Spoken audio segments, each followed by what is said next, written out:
Now let's talk about the roles and responsibilities of demand planning. Because the job is not just to build forecasts, there are some important aspects to it. Here are some of the most important responsibilities. First, the demand planning team creates and maintains the demand forecast. This is one of the most important roles. Demand planners use the historical data, apply statistical forecasting techniques, adjust for seasonality, trends, and promotions, and ultimately, as a result of these steps, they come up with a demand forecast by product, location, or customer. Secondly, demand planners also manage the forecast accuracy and bias.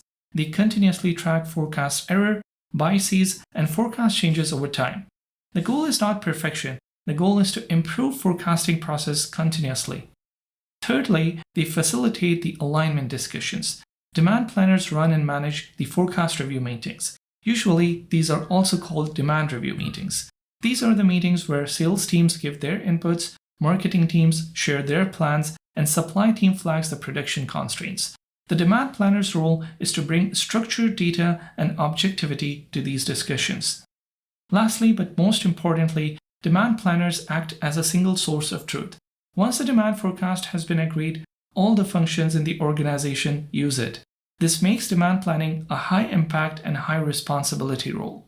So to summarize, demand planning exists to reduce uncertainty. It sits at the center of multiple functions, and its core job is to turn data, assumptions, and collaboration into a reliable forecast.